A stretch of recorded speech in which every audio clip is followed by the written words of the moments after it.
Jayaguru.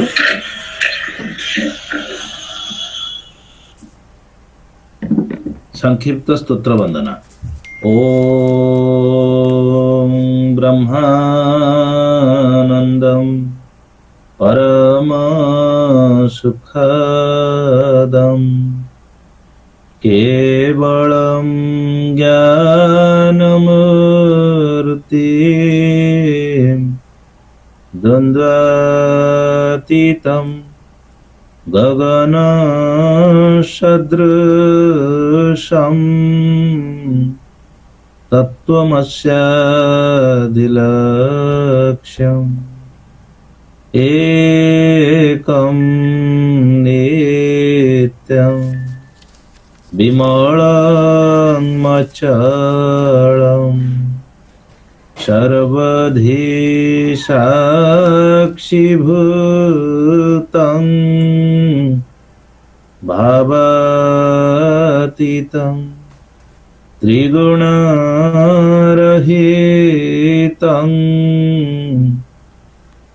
गुरुं तं Namami. Jai Guru. Welcome to all of you to the session of today. We all are again fortunate to have this session as it's going since last 12 days, and by blessings of Thakurjee we are keep getting compliments and keep getting new informations also.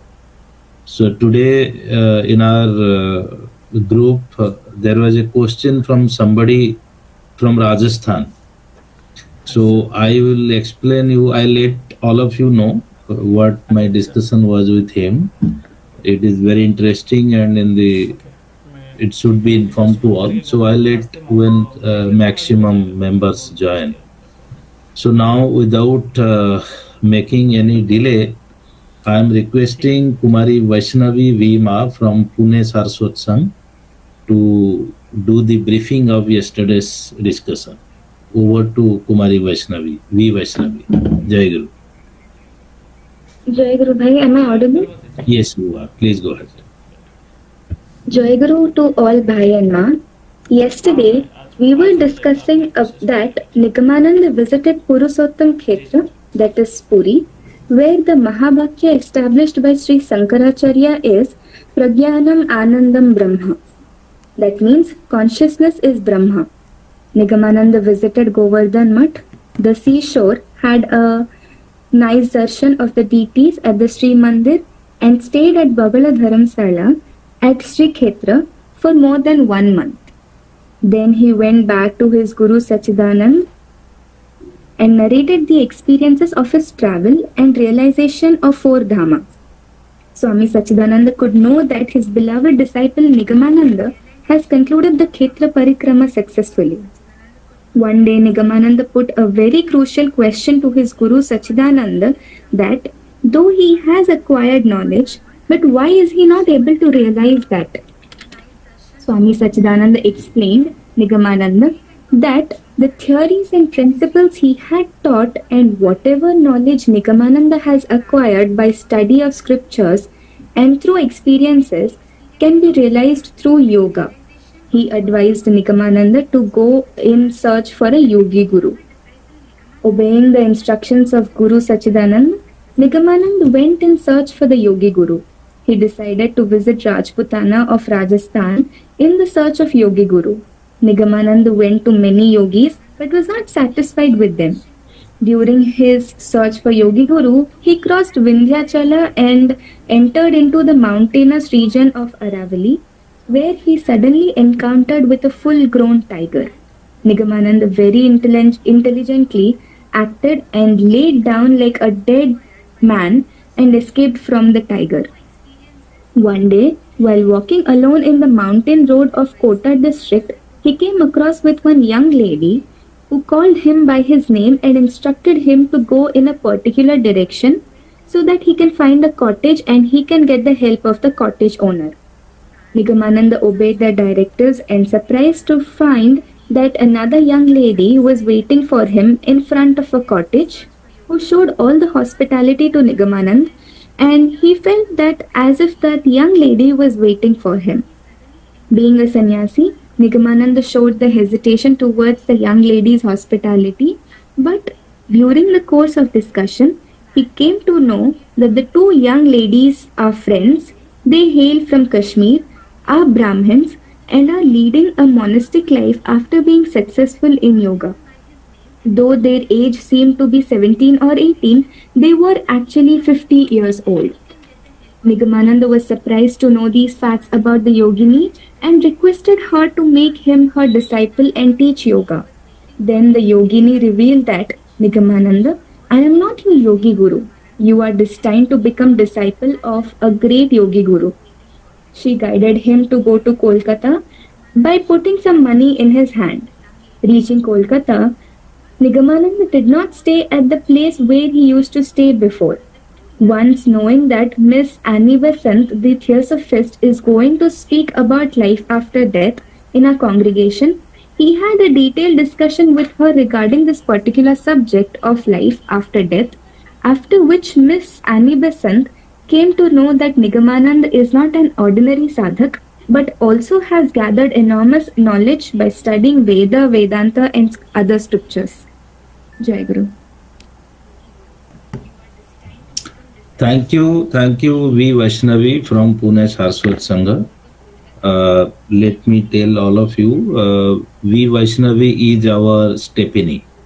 So she has committed, she is available for any kind of seva on any day, either be it reading or be it recapping.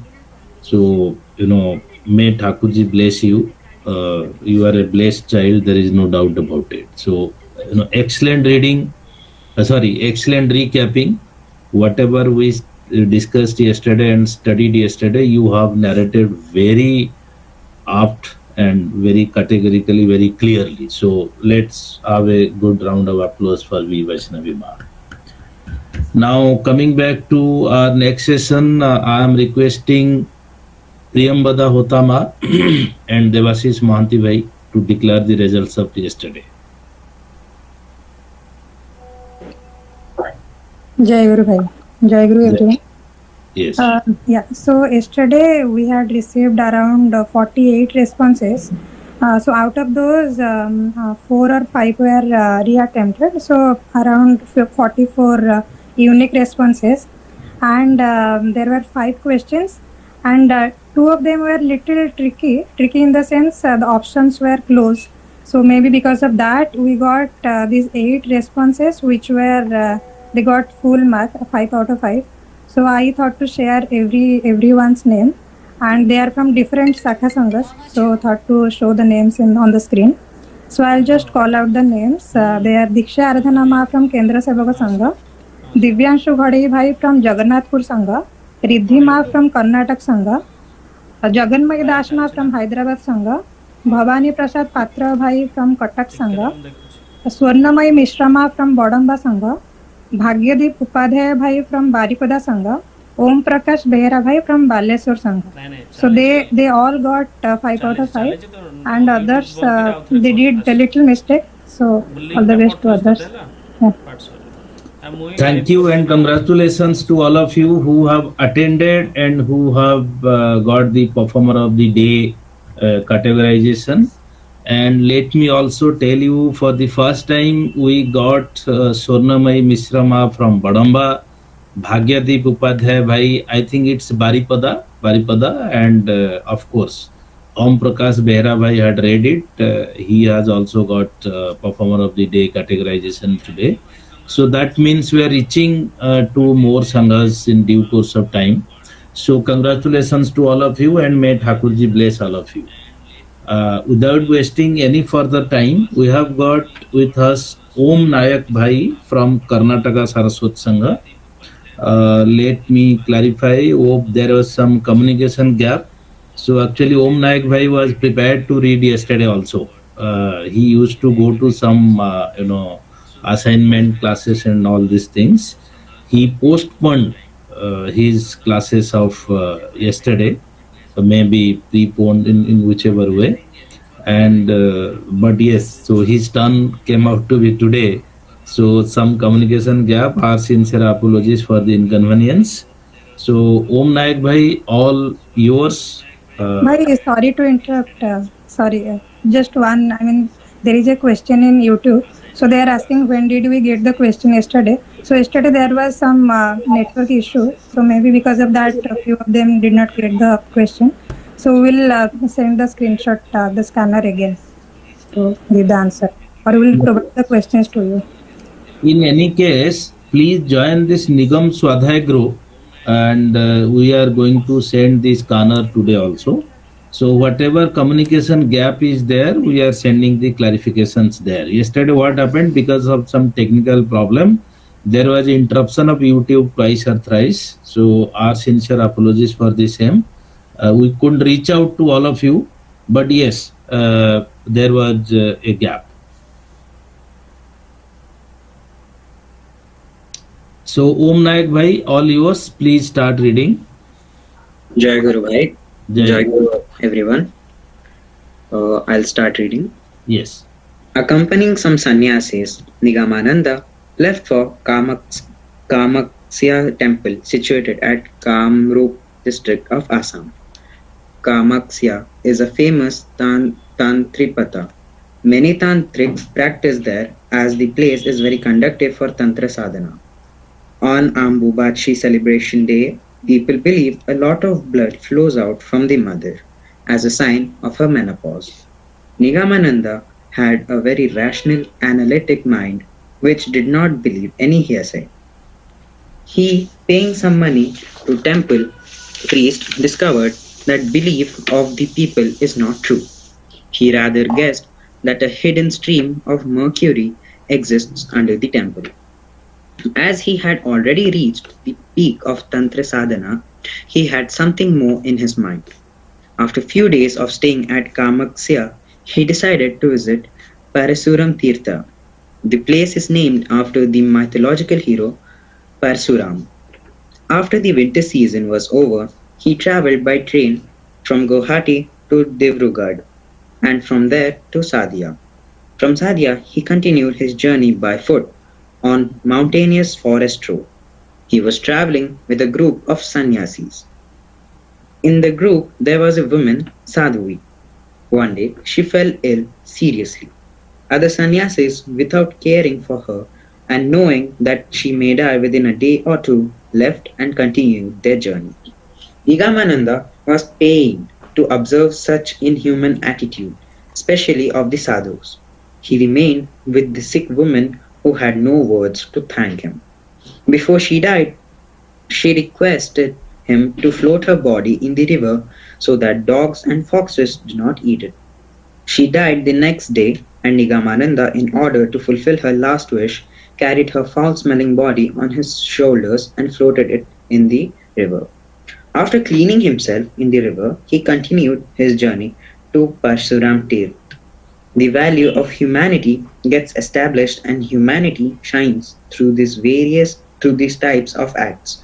But Nigamananda, it was a natural endeavor. Reaching for Tirtha, he took a deep dip in Brahmakunda and fell ill. He was suffering from acute diarrhea and fever. As expected, other sannyasis left him to suffer and departed on return journey. Nigamananda became so weak he could barely talk. He remained in that cave and had to suffer unbearable stomach pain. Next day, untribal people belonging to the tribe of forest dwellers found him alone and ill. He almost carried him to his village, and the entire village rose up to the occasion. Those illiterate tribals served him and nursed him like their own family member. Nigamananda thought, are not those illiterate, ignorant people far superior than those sannyasis and the so-called civilized gentlemen of cities? He was sure that the humanity which thrives here is not found in the cities of India or elsewhere. After few days of taking herbal medicine, he got well. After few more days, he regained his strength. The Adivasis, ethnic tribe, did not allow him to embark upon the return journey as monsoon has already arrived. They explained that this is not the right season to travel alone. It was impossible to walk alone in the forest infested with predators. Nigamananda knew they were correct and agreed to stay with them till monsoon is over. They were poor people and lived their life depending on selling of forest products. Yet they were very happy having them as their guest. Knowing that due to their poverty, it would be difficult for them to provide food for him, he stayed at different bastis, cluster of 7 to 10 houses of the mountains. Without knowing it, he had traveled 40 to 50 kilometers from his first place of stay. Mountains after mountains covered with thick forest evoked mixed feelings of fear and joy. The streams, wildflowers, rivers hidden amidst tall trees had its own charm. As such, a mountain range was famous for its natural beauty. Having nothing to do, Nigamananda used to wander here and there, enjoying the beauty of forest. One day, he, clutching an old patched umbrella in his hand, started from his resting place like any other day. He started walking and could not know how far he had gone. He found a place from where the panoramic view of the mountains can be enjoyed. Sitting on a boulder, he forgot the time. Suddenly, the memory of his childhood flashed before him, which seemed as if it has happened yesterday only. The memory of his childhood, friends, his relatives, his parents started rolling before his eyes. He started remembering certain unforgettable occasions, his marriage. Next moment, he thought of his beloved wife, Sudhan Subhala, filled his mind, and he seemed totally lost in thought. After a while, Nigamananda wondered that his guru's teaching, knowledge of the books, the scriptures, his austerity, his sannyas life were not able to save him from the torment of his past. Mahamaya, or Nescience, the creator of illusion, is so powerful that his knowledge is still helpless under its assault. Spending those years practicing brahmacharya, celibacy, studying scriptures could not save him from the clutches of the material world and from his sanskar, established impression. His mind, floating in a void, lost track of time. When Nigamananda returned to his senses, it was almost dark. He rose quickly and with remaining daylight tried to find his way out of the forest and to reach the basti.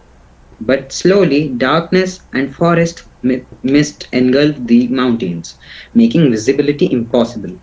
He decided not to try further in fear of tigers and bears. Seeing this big tree, he started climbing it with much difficulty, as he was not an expert in climbing trees. Some feet above the ground, he found a hollow place in the tree trunk, sufficient to shelter a single person. He poked the hollow place with his umbrella and became sure that no snakes or animals are inside. He entered into it and with open umbrella covering the mouth of the hollow, dozed off. He did not know for how many hours he was asleep. When he woke up, he found the surrounding place of the tree was lighted. At first, he thought it was dawn. Then he looked below and saw that someone has lighted a fire, gathering bits of wood and dried leaves. The portion of the forest has been lighted due to that fire. He was astonished, seeing a person sitting near the fire and doing something. He observed that the person from above and knew that the person was a sannyasi. He was astonished as he had not known any sannyasi living in that part of the forest. He climbed down the tree and stood beside the sannyasi. The sannyasi never looked towards him and went on preparing ganja or marijuana. Then he put the ganja into chilium, smoking pipe, and took a puff. Then calmly he offered the pipe to Nigamananda to smoke. Though he had no habit of smoking ganja, he took a puff because he did not want to displease the sannyasi. After the ganja celebration was over, sannyasi rose and gesturing him his hand, directed Nigamananda to follow him. The sannyasi walked fast and he felt difficulty in keeping pace with him. His feet started bleeding because of thorn bush present on the walkable road. Nigamananda followed him, or rather ran after the sannyasi. The tale of Kappa Kundali of Bankim Chandra flashed in his mind. He thought perhaps this sannyasi is a tantric and is taking him to make the sacrifice. He felt an unknown fear growing in him, but could not stop following him. The dawn broke, flooding the forest with soft daylight. The sannyasi stopped near a cave and turned around to face Nigamananda. For the first time after they met, after hours of following, Nigamananda could now have a good look at sannyasi. The sannyasi was of very fair complexion, well built, tall, and was surrounded with an aura of serenity, usually associated with Siddha Purus. Nigamananda bent down and touched his feet as a sign of deep respect. The sannyasi, holding him affectionately, made him rise and told him, "You were startled to find me under the tree and might have been confused while following me. The fact is that I know who you are and why you are here. I was waiting under the tree for you to wake up and did not disturb your sleep as you were tired. Oh dear child, I will teach you yoga and your desire will be fulfilled by me." Nigamananda had no words to thank him, but stood there, with tears brimming in his eyes. Then the sannyasi removed a huge boulder by pushing it aside from the mouth of the cave. Nigamananda saw that the cave is divided into two rooms. One is a reading room containing books, palm leaves of pothis, and the other is used as a kitchen. Nigamananda was hungry, but could find no eatable material in the kitchen. The sannyasi told him to take bath in the nearby stream and went out, leaving him to finish his morning chores. After a while, he returned with some fresh fruits and sugar rolls. He smiled at him and told, "Nothing except these can be found here. You must be hungry, take these." Within few days, Nigamananda came to know that the name of this great sage is Sumer Dasanji. He is a yogi of highest order. His household name was Kuthmelal Singh, and previously he was the member of the royal court of Raja Ranjit Singh of Punjab. After death of Raja Ranjit Singh, he became the chief advisor to his son Raja Dilip Singh. Unfortunately, Dilip Singh was not able to live up to the legacy left by Raja Ranjit Singh. Dilip Singh, in order to lead a luxurious life, signed a treaty with British rulers, and Britain, as expected, did not go by the advices of Kuthmelal Singh, who immediately parted company with him. Then and there, while still in Britain, Kuthmelal Singh, after relinquishing his post of chief advisor, started touring Europe. After Europe, he went to Russia, then to China. While he was in Tibet, he met his guru, who was a sage and a yogi. Under his direction, he took sannyasa and practiced yoga with utmost dedication. After becoming highly successful in yoga, he was entrusted with certain tasks to benefit the world and return to India. Nigamananda was thrilled to know that his yogi guru Sumerudas ji had directed Madame Blavatsky, the founder of Theosophical Society, to come to India while she was in ship traveling to Europe. Madame Blavatsky studied Vedanta and, as directed by Guru Sumerudas ji, became instrumental in spreading the knowledge of life after death throughout the globe. Nigamananda and Sumerudas ji lived together in that cave. Sumerudas ji taught him the complex theories of yoga, the intricate system of body, and the role of air in sustaining and controlling life force. Sumerudas ji told him that today's human beings lack the strength, time and willpower to learn yoga in its primitive form. He taught Nigamananda the easy method to move up in the path of yoga. He taught him Swadhyaya theories, which had become extinct in world. He used to give him handwritten books to study, which were preserved with care inside that cave. Sometimes Sumerudas ji used to bring books from somewhere for Nigamananda. Nigamananda once asked him out of curiosity that where did he bring those books. Surprised from Surprising him, Sumerudas ji replied that he is bringing those books from the main library of Rishi Sangha situated on Himalaya. When asked about the books preserved in that cave, he said when Mongols and Muslims warriors invaded India, they tried methodically to burn and destroy those valuable books. The yogis fled to Himalaya and other safe places in deep forest with those books. One such sage used to live here, and I have been entrusted with the job to preserve those books by my great guru. One day, he told Nigamananda that yogis living in cave and deep forest do possess information of what is happening in every corner of the world. When necessity arises or they avail a good medium, suitable seeker, they by applying their mental power, attract and guide the medium to places like this in order to teach them yoga for the benefit of human race. Same thing happened in your case. Without knowing, you followed my directions, and the path brought you here. Nigamananda then could know that his coming to Parsuram Tirth, losing track of time, thinking about his family life, and not able to find path to return to Basti have not happened accidentally, was rather carefully planned by the unseen hand of Divine Self. Whatever was taught to Nigamananda, he wrote the important portions of those on tree trunk, covering with the help of juices of the leaves. Sumeru Das ji not only taught him theories of yoga, but showed it by performing himself. The lessons of Sumeru Das ji got imprinted on the fertile, clean mind of Nigamananda. Once, while Guru and Sisya were out on a trip to enjoy scenic beauty of the forest, they encountered a big tiger. Sumeru Das ji looked straight into the eyes of the tiger, which fled like a dog into the forest. On being asked, he explained it as Tratik Yoga and later taught Tratik Yoga to Nigamananda. Sumeru Das ji was not only concerned about the lessons of yoga, but was equally interested for his disciples' comfort and food. Knowing that Nigamananda, as a Bengali, is fond of eating rice, he procured it himself, touring villages situated in and around that forest. He did not send Nigamananda to beg because he knew his disciples' aversion to begging.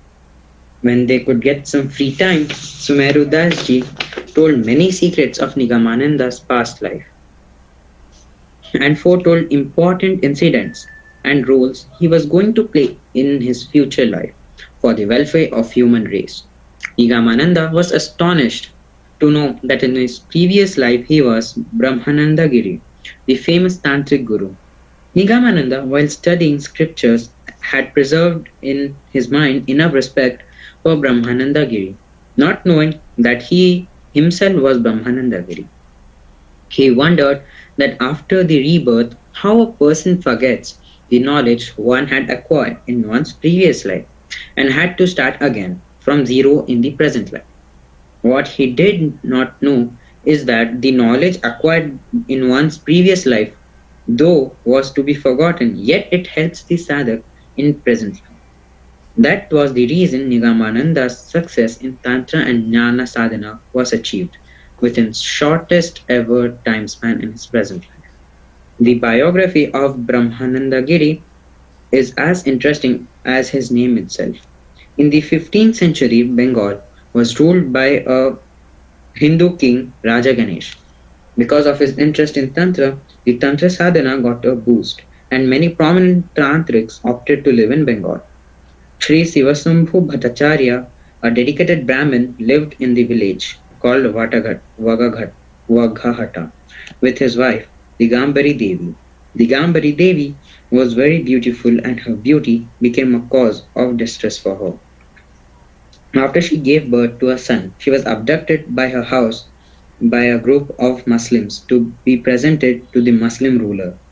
The Muslim ruler, finding her married, did not accept her, and the helpless Digambari Devi was left in the notorious Muslims, who later abandoned her to live a wretched life. In the meanwhile, Raja Ganesh died, and the land of Bengal was forcibly occupied by Muslim and Hindu warriors, dividing the territory among themselves. Many Brahmins left their birthplaces due to tyranny of Muslim rulers. Sivasambhu Bhattacharya became heartbroken due to his wife's disappearance, and after failing in his research to locate her, he left his village with her only son, Brajagopal.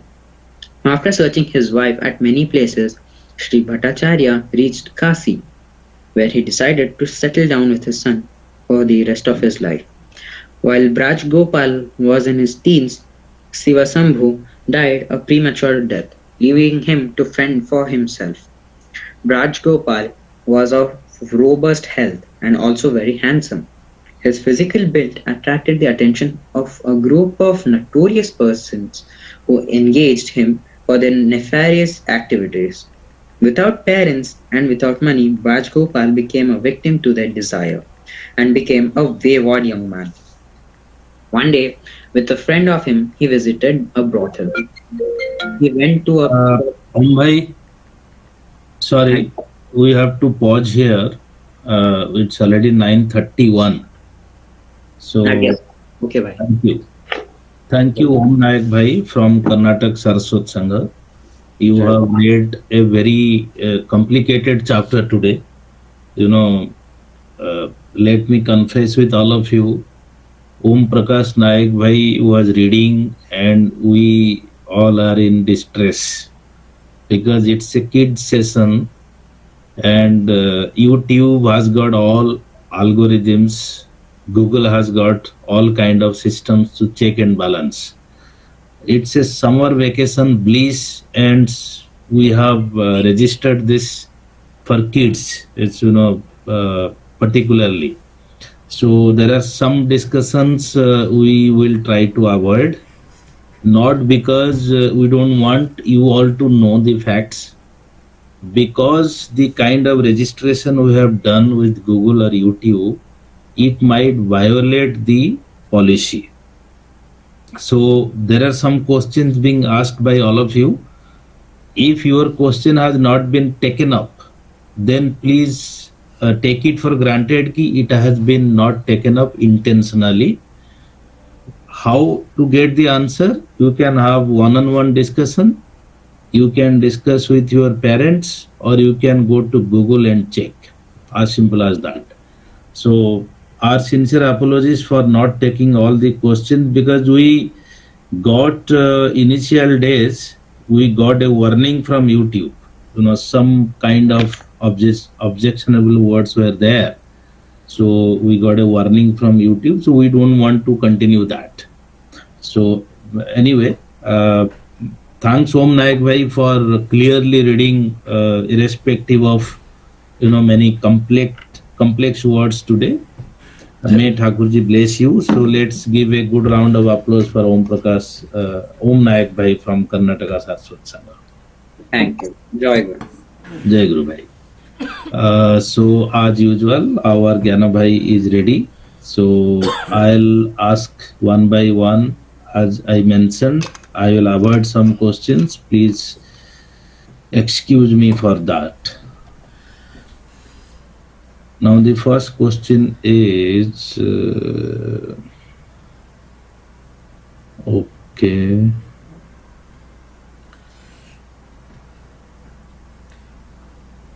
Yeah, so Tansen Shetty from Pune. Why did Thakur Baba ignorant by sannyasis on his way to Parsuram Tirth? Gyana Bhai, please. I don't know if I understood question, Jayaguru Bhai. What's the question? Thakur was ignorant of the sannyasi or? Actually, what happened, I maybe some typo. So let me tell what the incident being narrated here. When everybody, Thakurjee was going to Parsuram Tirtha along with some sannyasis, so there was one sadhvi also among them. So that sadhvi fell ill, and all other sannyasis went ahead without taking care of that sadhvi who was in the group. So Thakurjee left them and was with that sadhvi. He tried to give her whatever best health remedy can be, but ultimately she died, and she requested Thakurjee to flow her body in the river so that no animal could eat her, and Thakurjee did that. So maybe the question is why Thakurjee was ignorant, means all went ahead without taking care of Thakurjee. That might be the question. So if this is the answer you are looking for, Tansen Bhai, then you can explain your question better. Now again, Tansen Shetty is asking who is Bankim Chandra, which we discussed in the early part, but Gyana Bhai, you may tell again.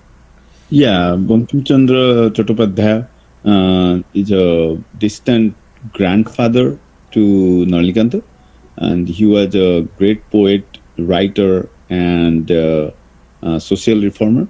He has written many novels, and famous song all of you should know. If you don't, you should go listen, search YouTube and find Bande Mataram was written by him. Priyanshi from Hyderabad is asking who is the sannyasi Thakur met in the forest. Many sannyasis. So Thakur never mentioned any name. So I hope I was also there. Let me check my previous birth, then I'll come back. Then Guru Gaurav Das from Jagannathpur is asking. Jayaguru Bhai, sorry. I think she is asking about the sannyasi who was sitting under the tree. So we covered that in the context. She might have got her answer. Okay. So you can answer. I am also not getting his question. So when Thakurjee were resting on the tree, right?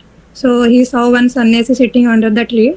So maybe that question. This is Yogi Guru. Yeah. Okay. If your question is aiming to when Thakurjee in the morning who was the sannyasi beneath the tree, then it's his Yogi Guru Sumerdas. Okay. My apologies. Then the next is who are Siddha Purusha? Guru Gaurav Das from Jagannathpur is asking Jana Bhai, who are Siddha Purusha? Siddha Purusha generally is defined as somebody who has accomplished perfection in one or many of the different way of spiritual practices. So somebody could be a Siddha Tantrika like Thakur was in a very early days. His Tantric Guru also was a Siddha Tantrika. And then Thakur actually went on to achieve perfection in Jnana, Yoga and Bhakti or Prema, as we know. So the Siddha means they actually completed everything that to be learned in that particular area. The multiple Siddhas like Thakur, they have mastered many areas.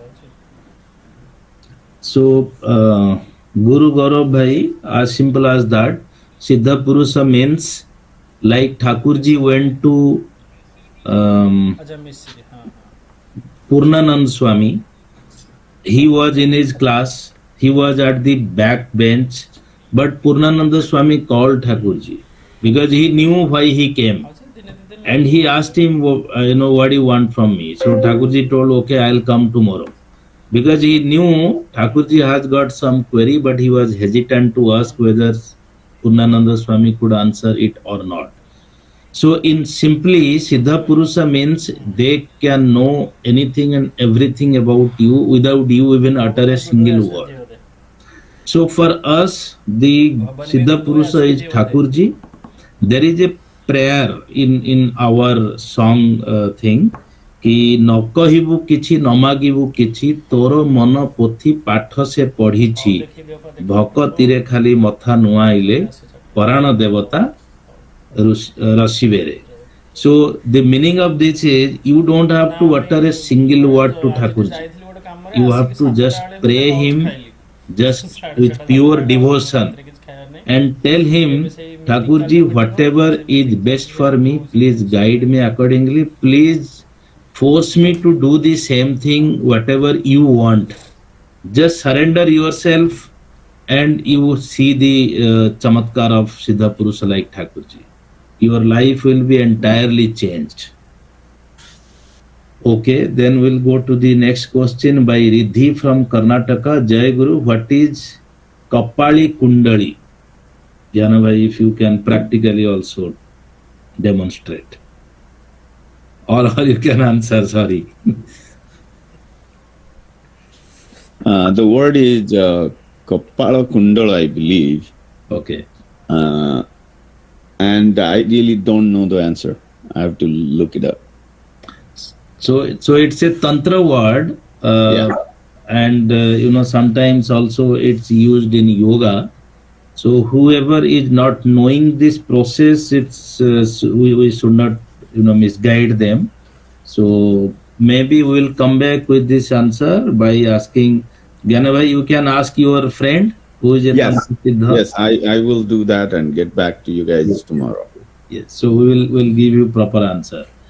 Now, who is Bankim Chandra? We have already answered. Then Bhavani Prasad Patrabhai from Katak. What is Pothi? Oh, that's a great question. I will recommend you when you visit Odisha, if you are from outside. He is from Katak. He's from Katak, so you should have seen it. No, Katak city may not have it. So in ancient days, like you go like 400, 500 years ago, in Odisha, the paper, pencil, printing was not available to them. So what they did is they would take a palm leaf and then take a pointed stick and write on it. So when you write many, many things and you have a stack of palm leaves, you bundle it. That is called a pothi. So if you go to a village, most places, most villages would have some pothis in there. Like when I grew up in village, of course, that was a long time ago, our whole Bhagavata Gadi, the whole Bhagavata was written in pothi and stored, and we used to worship that. I tried to read it a couple of times. It was very difficult because those days the letters were written in a difficult way compared to the Odia letter that we know now. But that is how they used to write everything and store. Thank you. Thank you, Gyanabhai. Bhavani Bhai, please ask your father to show his horoscope to you. You will know what Pothi is. What Gyanabhai explained, your father's horoscope should be in the same way.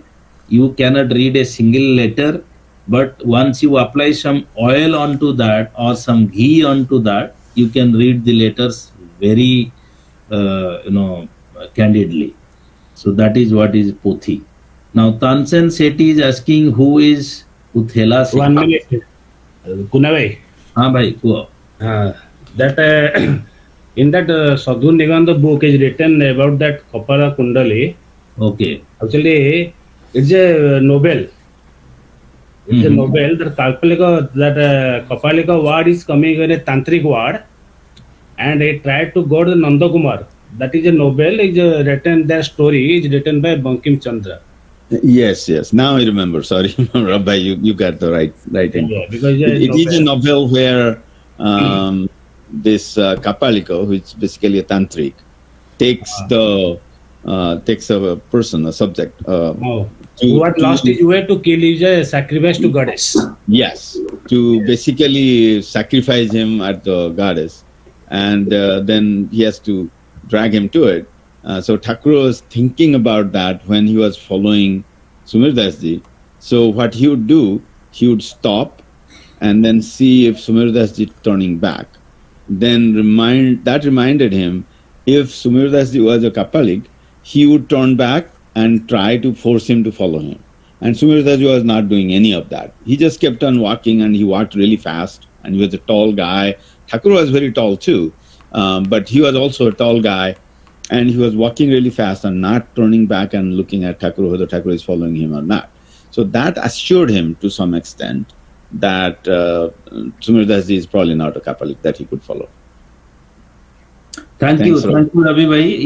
Yes, we all remember now. But yes, it's a novel, Kapala Kundala. So if anyone can read that, but don't read in the night. So now again, Tansen Sethi from Pune is asking who is Uthela Singh. So he must be asking who is Kuthmilal Singh. So it is the name of Yogi Guru Sumir Das Ji in his what we call when he was not yogi. Am I correct, Gyana Bhai? Yeah. So again, Ravinaran Das Bhai is mentioning the cave is divided into 3 rooms. The 3rd room was for meditation or sadhana. Okay, so that cave. In this book, it is written 2 only. So actually, it is 3 divided by 3. Okay. Yeah, one place where all the books are, one place is cooking, one place is meditation, right? And it's for meditation, yeah. Yeah. So there are some discrepancies between what we are reading versus some of the other Jivanis, but yes. Now after this, we are going to read Sadguru Nigamananda also, so that we can have better ideas. So whatever we are reading now, only 200 pages of Thakurjee's life story. We are planning to read the other book also, so that they will have a fair idea. So it's a revision also and more described way also. Now Riddhi from Karnataka is asking what is Swaradaya. Okay, so Shoro Yogo, Swaradaya Sadhana. Yana Bhai, please. Yeah, it is a very esoteric yogic practice. As Thakura says, the books he found on Swaradaya, I'll explain what Swaradaya is. The books he found about Swaradaya, generally available to the public, is nothing similar to what Sumir Das Ji was showing him, the handwritten notes and the books in the cave. And Swaradaya is a yogic practice that deals with breathing. So based on, we have 2 nostrils, we breathe in and breathe out. And throughout the day, if you kind of observe, sometimes you'd breathe in and out in the left nostril, sometimes in the right, sometimes on both, for a very small amount of time. So that's a normal process of breathing.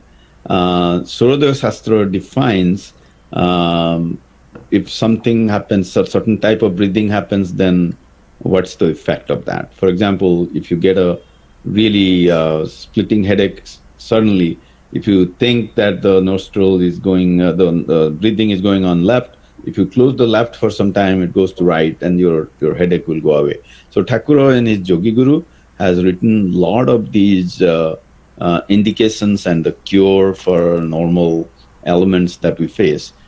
Combined all of that is called Swaradaya Shastra.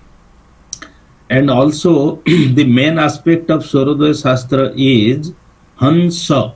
So while we breathe in, the sound is Ha, and while we breathe out, the sound is Sa. So Hansa. And who has mastered this Swaradaya, then he is Paramahansa. So Swaradaya Shastra is one of the good yogic practice what many yogis do, and Thakurjee has also did it, mastered in this. And after doing this, Thakurjee has invented a different way how we should do Swaradaya. So this is not the right forum to tell all of you what Thakurjee has advised, but in general Swaradaya is everything related to the Nishwas and Praswas, whatever we breathe in and breathe out, and many sadhanas can be done out of that. So that is called Swara Yoga, Swaradaya, whatever you call them.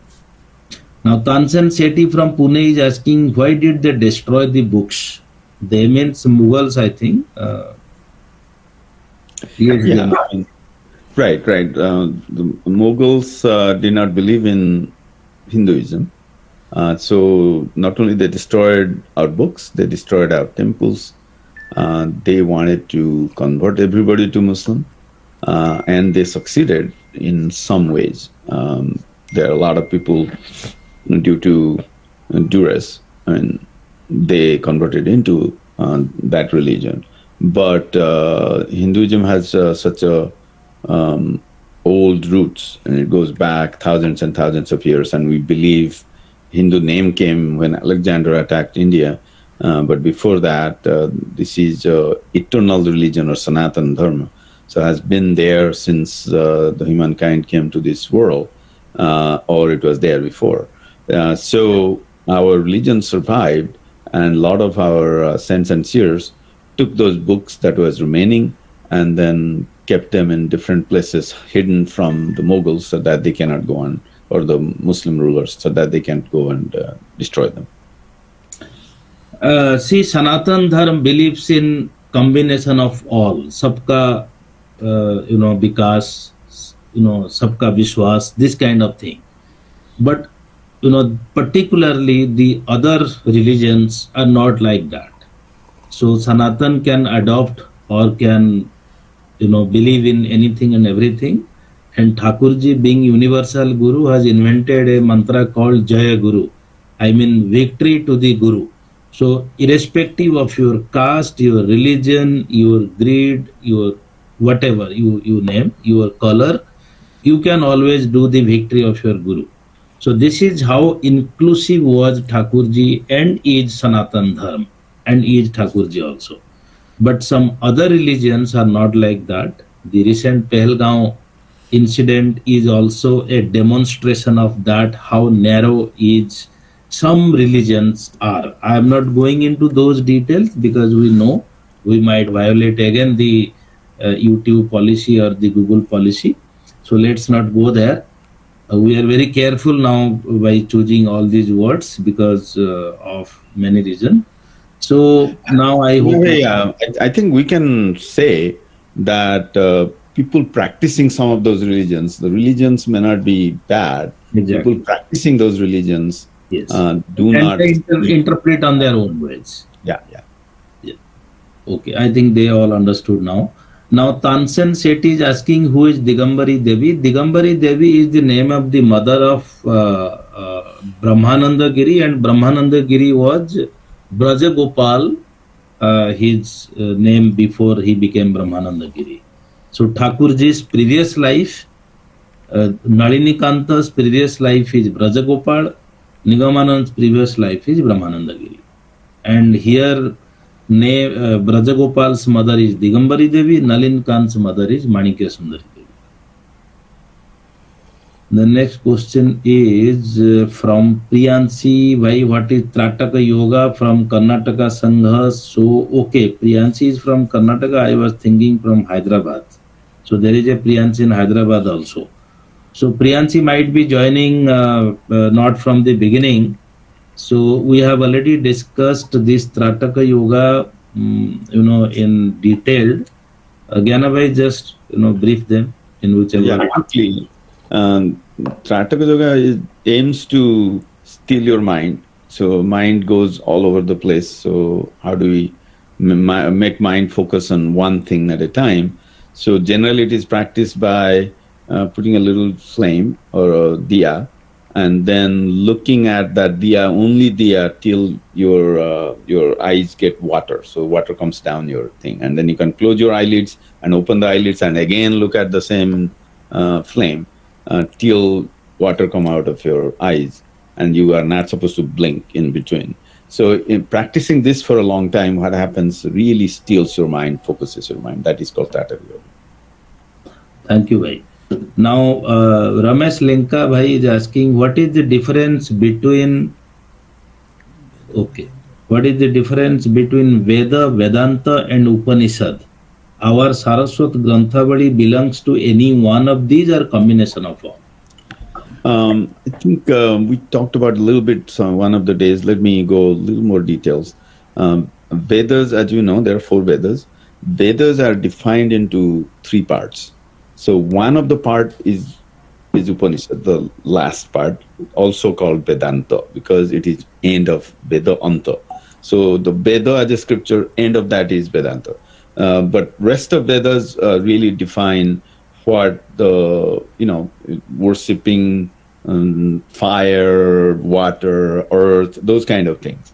Whereas when you go to Vedanta or Upanishad, it is purely very philosophical and the spiritual part of Hinduism.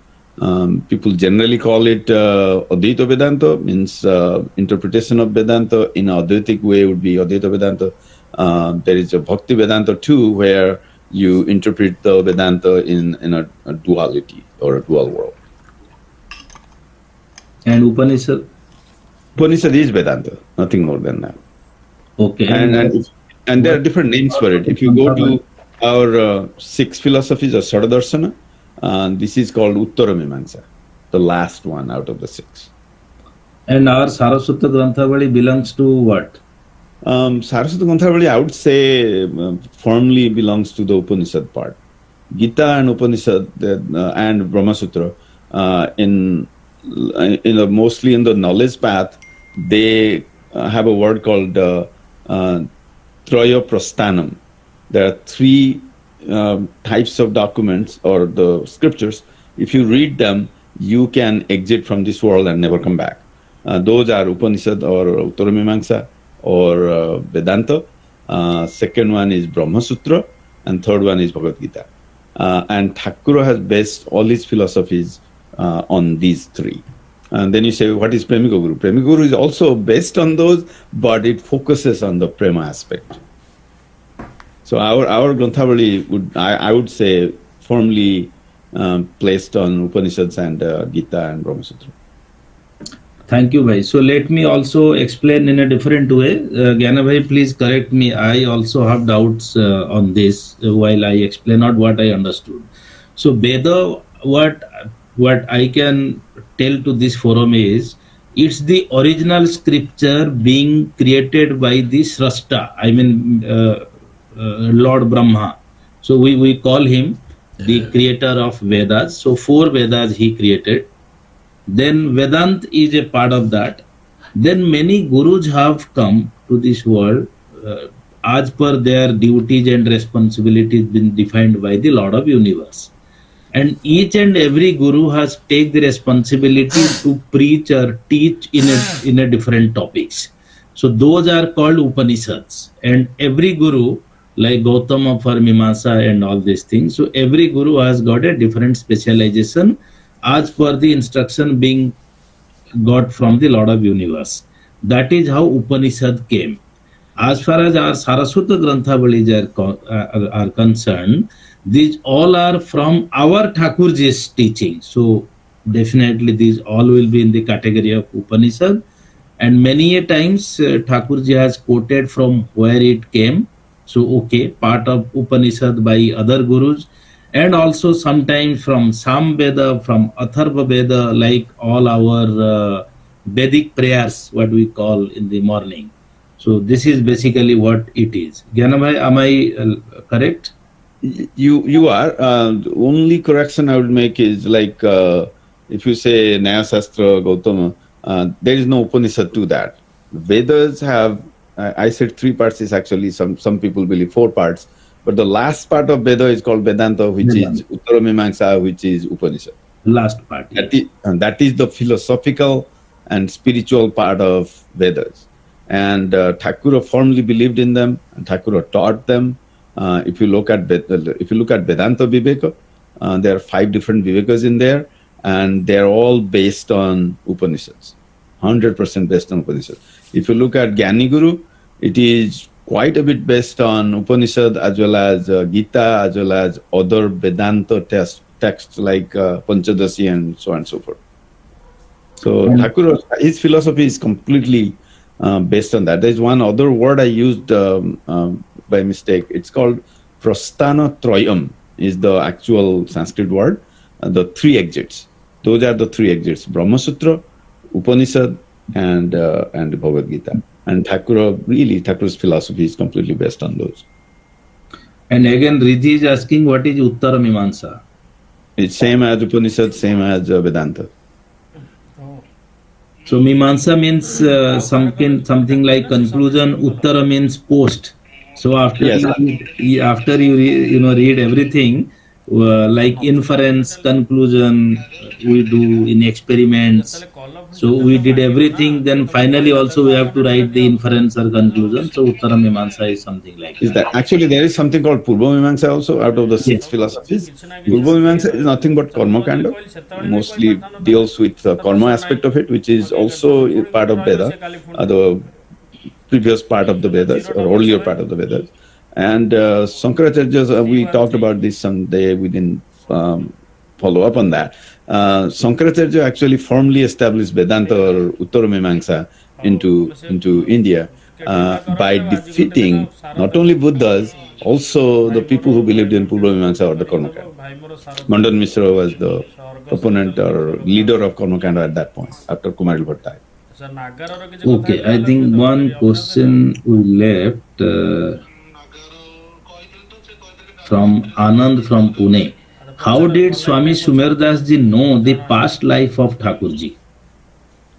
He was a Siddha yogi, and through his yogic power, he could see past and future. He actually told about Thakura's future too. Thakura has never explained that to anybody, what those are.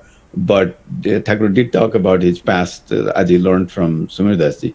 Once Thakura achieved the same yogic feat after he finished his yoga sadhana, he was able to do that too. There are many, many instances where Thakura knew what is the past life of somebody, one of his disciple, what's the future life of theirs, and etc. So people who achieve that kind of success, become Siddha Yogi, they can see past and future. And Thakurji written in his book, what Swami Chidananda was when he was Brahmananda Giri. So, he has very categorically, and he also wrote his previous life and previous to previous life also. So these all are called, Trikal Yogi. I mean, they can know, they can float in different state of mind, different state of universe. So, it's a very different ball game altogether. I hope you understand, Anand. Now, Om Naik, are you trying to tell something? You are raising your hands, or it is by mistake? No, bhai. It's by mistake. Okay. Thank you, Om. So I think we have covered all the questions today. And- I have one. Okay, please go ahead. Yeah, so just wanted to know this Swami that is not used before Sumeru Das. I mean, is it intentional? Is there any reason? I do not know. Sumeru Das ji is a name that Thakura called him. Any other text I see where...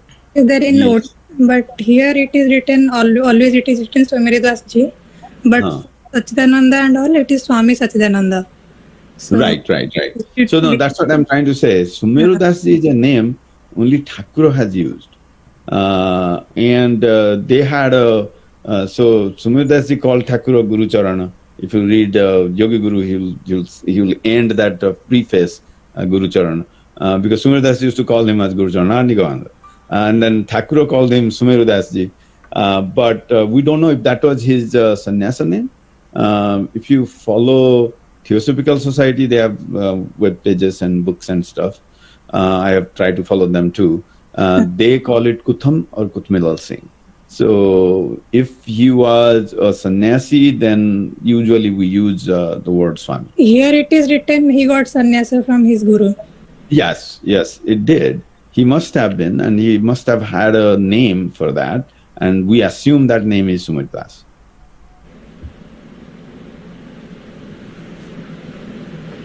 Many places also we read Swami Sumeru Das ji anyway. So we need to find out the exact thing. But yes, Ma, thanks for highlighting this. And one observation: many of you are putting emojis in this YouTube question session. We are not able to read those questions, so sincere apologies. If somebody would like to ask any questions, so please write it. If somebody would like to give compliments, then please write it. Your emojis are very difficult for us to understand.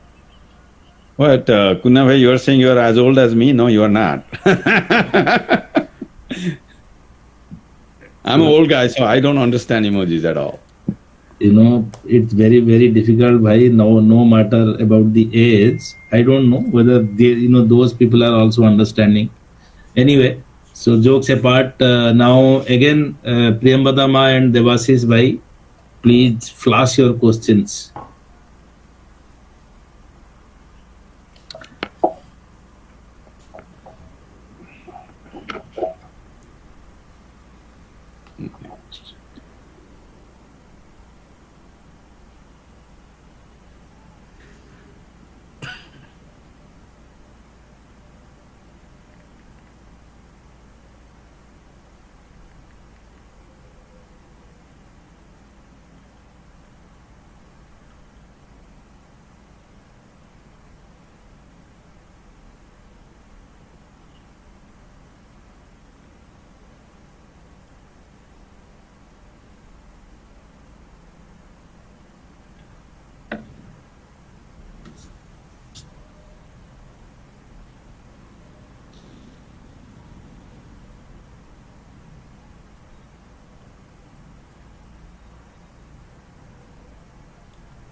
Today we have very easy questions, so we have already received our responses from many of us. No, that's great. We are now, sincerely reading, listening. So irrespective of your easy or hard, they would be done. Yeah, true. Because yesterday it was very hard, no? Not all questions, bhai. So they should get some benefit today. So now I'm imagining Priyambadama, tomorrow you have to read like 50 names. Gyane bhai, there is a question, why was Thakur given sannyas twice? Was he given sannyasa twice? He got sannyasa only once from his Gyani Guru, who is Sachidananda Saraswati, Paramahansa Sachidananda Saraswati is. And that's the only time he got sannyasa. There is no other time. So, I mean, they might be asking ki like Thakurjee got Tantra Diksha from Bhamakshepaji, then Yoga teaching from Swami Sumerdas ji, then Prema Bhakti teaching from Gauri Ma. So, these all are his gurus, there is no doubt. But, if Thakurjee would be asked, or, whenever he is being asked, ki, who is your guru, he always tells Swami Sachidananda Saraswati, because from him he got the initiation. Right. So, I will give you even a documented proof of that, Kunave, and for everybody else, especially the adults. If you open up the trust that Thakur did, in the first paragraph itself, he says, I am Paramahansa Swami Nigamananda Saraswati, Guru Pita Sachidananda Saraswati. Yes. He doesn't mention about his father Bhuvan Mohan because he gave up that life. Yeah. And only identity he has, like any legal document, we write, I am so and so, son of so and so, right? So Thakur writes, Guru Pita Sachidananda Saraswati. That is his identity, that is his Sadguru. And then he has multiple Sikhya Gurus, 3 of them, prominent Sikhya Gurus. Yes, bhai. And Devasis Mohanty bhai is writing, Sumerdas ji's full name is Udasinacharya Yogiraj Sumerdas ji. So this is what also we got from many books. So maybe because he is not belonging to any Dasanama Sampradaya and all, so that might be the reason. That is probably the reason why he doesn't have a, what you call, Sankar, lineage name. Yes. So he was in Tibet, and there are all kinds of Siddha Mahapurushes live there. So one of them initiated him. So he might not have been initiated into Ramdev Baba. He is also sannyas, right? Yes. So Ramdev Baba, I don't know his lineage, if he is Sankarpanthi sannyasi or not. So he is writing Ramdev Baba, Swami Ramdev Baba. So this is what is all being written. So So he might have learned yoga from someone, but whether he got initiation like Saraswati Sampradaya or Giri, Puri, whatever, Aranya. So he may not. Ganga, Aranya, and all that. Probably not. Yeah. So, Maybe not. yeah, maybe not. Anyway, so thanks for this session. It was a very meaningful and full of discussion. Again, our sincere apologies. We could not answer some of the questions, apprehending some penalties or some stringent actions by Mr. Google. We are very sincere, and whatever is the purpose of this group, we are trying to fulfill as per our registration. So may Thakurjee bless all of you. Looking forward to see all of you tomorrow at 9 p.m. again. Jai Guru, Jai Guru, Jai Guru. Jai. Jai.